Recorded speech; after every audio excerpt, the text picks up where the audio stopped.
kita, mag-prayer meeting tayo. Naku, hindi pwede. Busy ako. Kadalasan, yun po yung ginagawang sagot. Busy ako.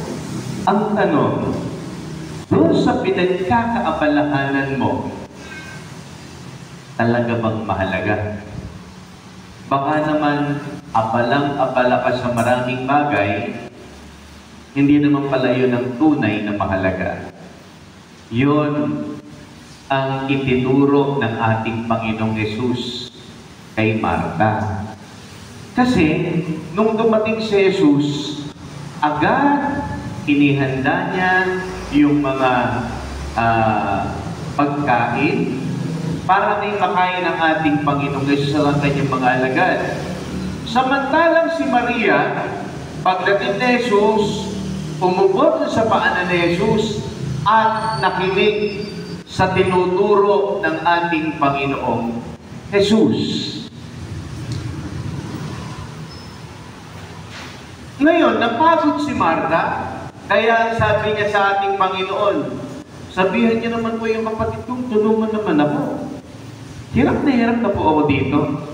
At sabi ng ating Panginoon, Marta, Marta, abalang-abala ka, ligalig sa maraming bagay. Pero, mas pinili ni Maria ang tunay na mahalaga at ito ay hindi aalisin sa kanya. Bakit? Masama ba yung ginagawang paghahanda ni Marta? Hindi naman po. Kaya lang, bakit siya sinabihan ni Jesus? Kasi, alam ba niya na si Jesus ay nagugutom? Kinausap man lang ba niya si Jesus? Iyon ang pinagkaiba ng ating unang pagbasa. Kasi si Abraham, bago niya pinaglingkuran yung tatlo na larawan ng presensya ng Diyos, pumarap muna siya, tapos sayang ang mukha sa lupa. Ang sabi niya dun sa kanyang tatlong bisita, kung mamarapatin niyo po, tumuloy na po kayo sa bahay ko. Kukuha po ako ng tubig na paghugas ng inyong mga paa at ipaghahanda ko po kayo ng makakain upang pagkatapos niyong kumain, magkaroon kayo ng lakas sa inyong paglalakbay. Sumagot po yung pausap ni Abraham, salamat. Kung ano ang gusto mong gawin, pumayo ka. Yun ang maganda kay Abraham. Inalamunan niya at ipinakita muna niya yung pagkilala niya at paggalang doon sa kanyang mga bisita. Na iyon ang pagkakaiba kay Marta. Hindi man lang kinausap ni Marta eh. Hindi man lang tinanong, kumain na po ba kayo? Hindi. Dumiretso siya sa paghahanda. Na yun ang maganda kay Maria. Kasi kay Maria, nakinig muna siya sa turo ng ating Panginoon upang magkaroon siya ng kaalaman. Alam niyo po kung bakit? Kasi nung panahon na yon, ang tinuturuan lang po kasi talaga yung mga lalaki. Yung mga babae, hindi na nga po pinag-aaral. Hinahayaan na lang po kasi ang mga babae daw po sa bahay lang. Pero itong pagkakataong ito, kinuha ni Maria ang pagkakataon upang makinig at lalo matuto sa ating Panginoong Yesus. At yon ay hindi aalisin sa Kanya. Kaya, ang tunay na mahalaga ay yung ating relasyon sa ating Panginoong Diyos. Sige, abalang-abala ka sa maraming bagay. Pero yung bang mga bagay na yan, mangyayari kung hindi ka muna lalapit at kikilalanin ng Diyos sa buhay mo? Para po mas maunawaan niyo. Kasi, meron po ako naikwento sa inyo, naalala ko lang po, na meron pong isang bata. Kinausap ko yung kanyang nanay. Sabi po sa kanyang nanay, Nanay, papasok po ba kayo sa trabaho? Oo, anak. Bakit ka naman papasok sa trabaho? Sabi nung bata, para may makain ka. Bakit po kailangan ako merong makain? Para naman sa magandang kinabukasan mo at para makapag-aral kang mabuti. Bakit po kailangan mo mag-aral ng mabuti? Para magkaroon ka ng magandang trabaho pagdating ng araw. Sabi mo nung bata, magkano po ba sweldo nyo? 500. Sabi mo nung bata, nanay, pautang mo ako na 100.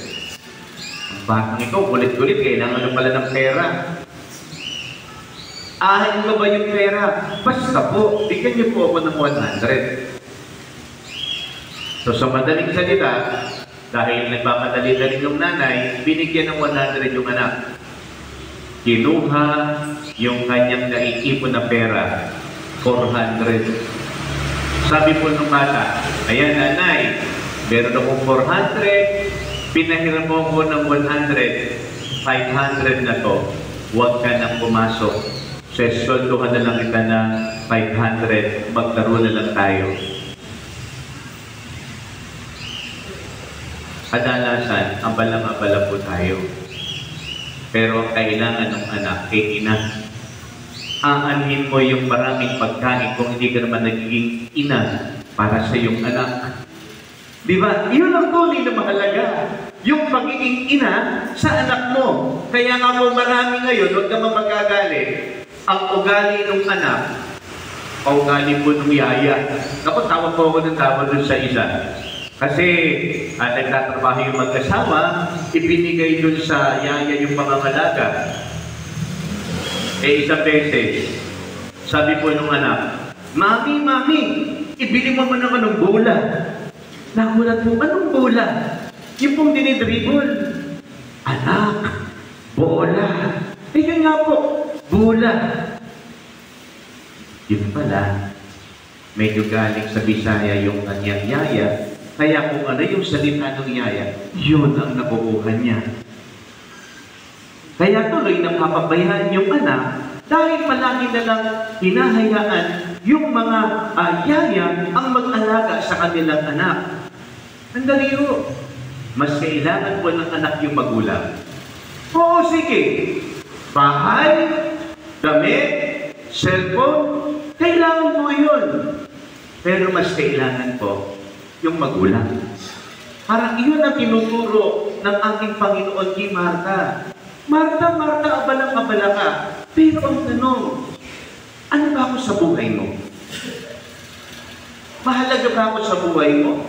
O baka naman, abalang-abala ka lang, pero hindi naman talaga ako mahalaga sa buhay mo. Kaya iyon ang hamon sa atin ngayon. Kung busy ka, sana bago ang mga pinagkakaabalahanan mo, unahin mo muna ang Diyos. Dahil palagi niyo pong tatandaan, wala tayong kayang gawin sa buhay na ito kung hindi payag ang Diyos, kung hindi kalooban ng Diyos.